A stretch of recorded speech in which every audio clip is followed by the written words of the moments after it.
Good morning, guys. I wanted to show you guys my ecosystem pond setup.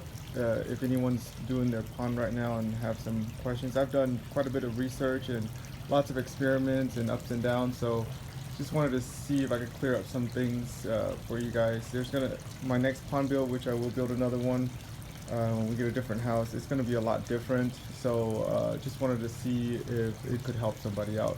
Here we go. So this is our 18 by 15, so 15 by 18 uh, main size pond here. Up there it's about 4 by 8 by 4 feet deep bog or wetland filtration system.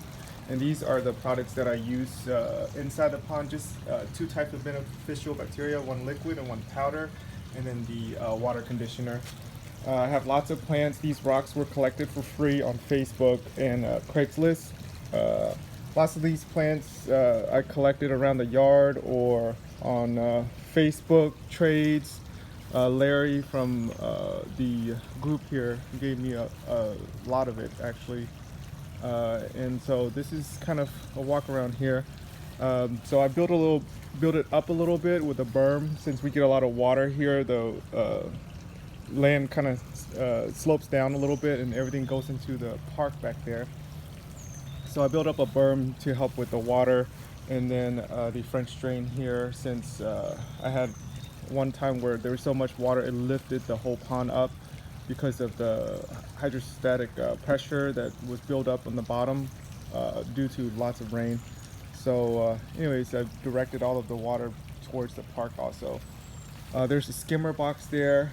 I should have put in an intake bay or a vanishing edge type of setup, but there's no space to do that for this setup. So I had to use a skimmer, which we have to net the pond during the fall time because as you can tell, there's a lot of leaves here. So we have to net it. If not, then a vanishing edge or an intake bay would probably help out a lot with that. There's a little ball valve here for water change. I just have to switch that ball valve on and the water runs into the grass, and as you can tell, we just replanted the grass, resodded the grass, and look at how green it is, mostly because of the water that we use. We use a lot of the water for our plants and everything too. We use it whenever we can, actually. So we have two pieces of liner, one for the main pond, sits a little lower than the bog filter. So the bog filter, the three main plants that filters the bog are these iris here, papyrus, and the one taro there that goes nuts. Those are edible taro that we use to in our cooking lot. So we kind of trim it once in a while. So we just ate some last night actually in our hot pot. And then these flowers that you see are ampasias. I love those. They bloom during the summer, pretty much continuously bloom. I have the sun amphasia variety and the regular variety. Got them at Home Depot. All these amphasia probably cost me probably $25, and well worth it, I think. Lots of plants around that I've just been salvaging and foraging around just to get. This is lavender here. It's real nice in spring. This is a lotus that we just bought so about a week ago. So I'm just trying to quarantine it, and we repotted it and just letting it sit here for a while just to see how it does before we put it in the bog area right in the center there. So in the bog area we have a fountain scape here. It has its own pump. It directs I have the water directed half of it to the bubbling here, and then the other half towards the pipes that push water towards the main pond and eventually towards the skimmer. This is calla lily, lots of lilies, herbs everywhere.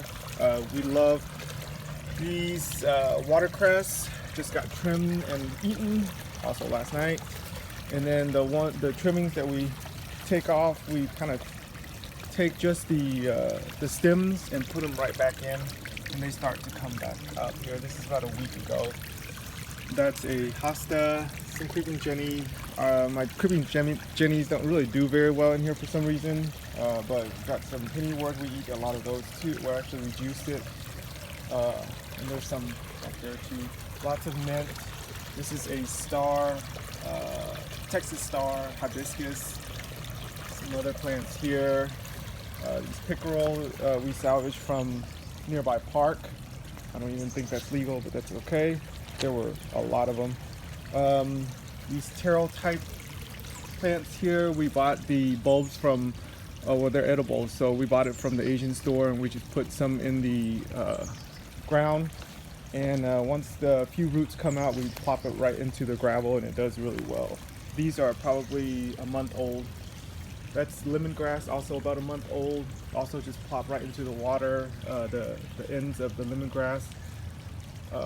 Parrot's feather starting to open up. It's kind of morning time right now.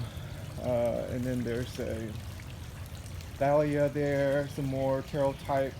That's a canna that we got from the property here. And then I think this is a sweet flag, more impatiens here. There's a pickerel that's kind of blooming there. And water lily we bought from one of our local water center here, a water garden center. I think I'm about to get 4 blooms today. That's probably going to be the first time, but this is about a year, less than a year old. The dock is built from pressure treated wood lumber, and just painted over. There's one piece there that I cracked because I dropped a piece of rock on there. Don't ask me how I did that. But the jet that you see here is an Aquascape jet that pushes the water towards the skimmer, and it agitates the surface, so you get the fish are hiding underneath the agitation. And I don't think there's a lot of algae that forms from that current, because before I had that, there was some algae that built onto the rocks and stuff. As you can tell, it's green there. It's healthy algae. I don't mind it, but a lot of people try to get rid of it.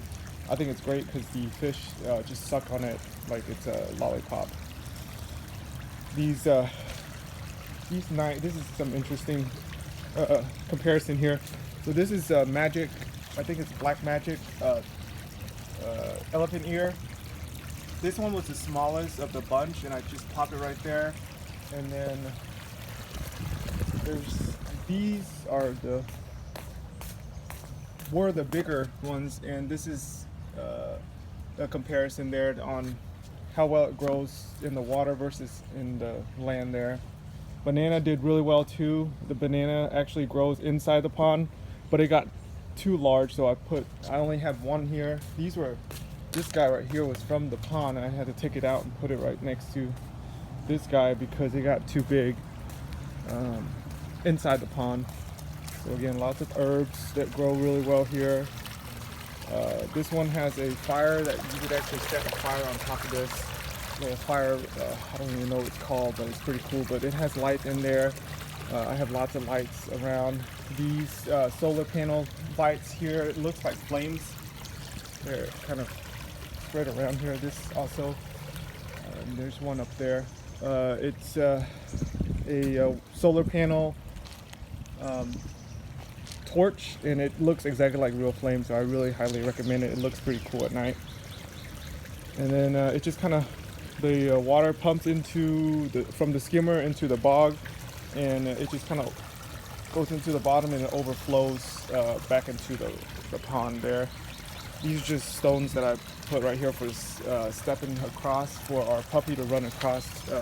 But the water that gets sucked up from the skimmer, a lot of it goes down on the bottom through this ball valve here, and then it percolates up through a layer of aqua blocks. I have 5 aqua blocks in there, and then a series of gravel, and then it kind of upflows back into the pond. And then there's that ball valve there, and then there's I don't know if you can see it, but there's a little blue light there. That's my UV 40 watt UV clarifier. It's just there to help with maybe lowering the bacteria load, I think, but it helps a lot with green water. I've never had green water, but I just put it in there. It's been in there since I installed it, so it's not, I don't know if it's working or if it's helping, but either way, I'm just keeping it in there because the kiddos go into the water a lot, and they go in there and swim around, so I just wanted to add something extra just to help with the bacteria load and help with green water if it ever becomes a problem. But I have so much plant in here, I don't think green water would ever be a problem unless it's the spring or in the winter time when the plants die down. So again, these are just the 3 products that I use here, and the fish are ready to eat, so I'm about to feed them. Let me know if you guys have any questions. I'm still in the learning stage, so bear with me, and I'll hope to learn from you guys as well as if I can answer any questions. Have a good day.